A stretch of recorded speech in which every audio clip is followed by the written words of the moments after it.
ljubav za sve, mržnja ni za koga, to je moto i slogan Humanity Firsta, humanitarne organizacije, koja je u suradnji sa Caritasom Zagrebačke nadbiskupije uradila jedan projekat obnove grijanja i opskrbe sanitarne tople vode u kući za žrtve obiteljskog nasilja.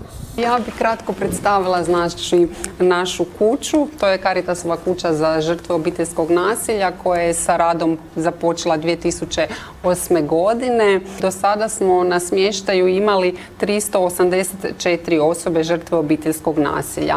Zatim što se stručnog dijela tiče, znači nudimo im psihosocijalnu pomoć. U zadnje 3 godine kroz projekt koji su financirala Zagrebačka županija proveli smo, znači 2015. godine, projekt obrazovanjem do sigurnosti u kojem smo našim korisnicima omogućili besplatno, znači prekvalifikacije, doškolovanje, završetak obrazovanja. Danas smo tu da simbolično predamo tu donaciju. Tu je jedna kutija sa naljepnicom Humanity Firsta. Unutra je bilo 5000 eura, ali sad je ostao samo račun, ali već je plaćen, tako da je to riješeno. I zamolio bi gospodina Kana da simbolično uruči taj poklon ravnateljici gospođi Lončar.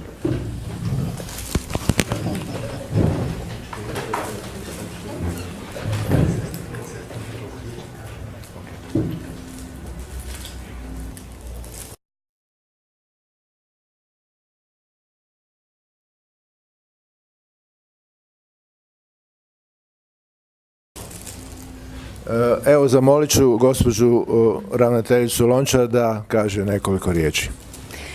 Moram priznat, kada smo pripremili ovaj projekt, odnosno ponudu i troškovnik za uređenje spremnika centralnog grijanja tople vode u kući za žrtve nasilja u Samoboru, kad se pojavio gospodin u ime udruge Humanity First koja bi to financirala, bila sam malo skeptična, bilo mi je to malo čudno kako se to sad sve odjednom u jedan dan poklopilo. Praktički je tako bilo, jel Danijela? Ono, kako Bog djeluje. A evo, ponekad očito malo vjerujemo u Božju providnost, više se pouzdajemo u svoje snage, što nije dobro, vidimo i danas.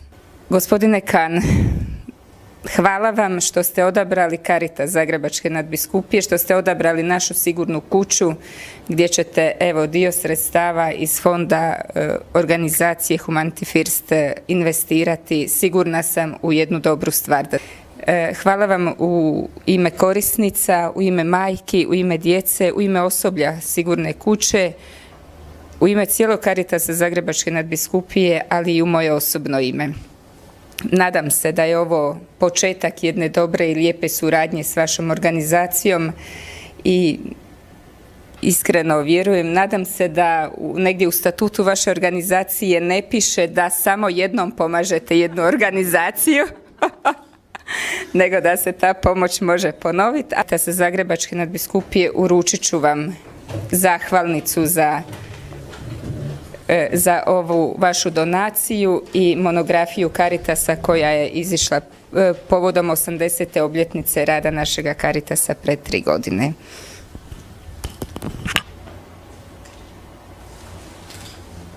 Može neki aplauz, jel?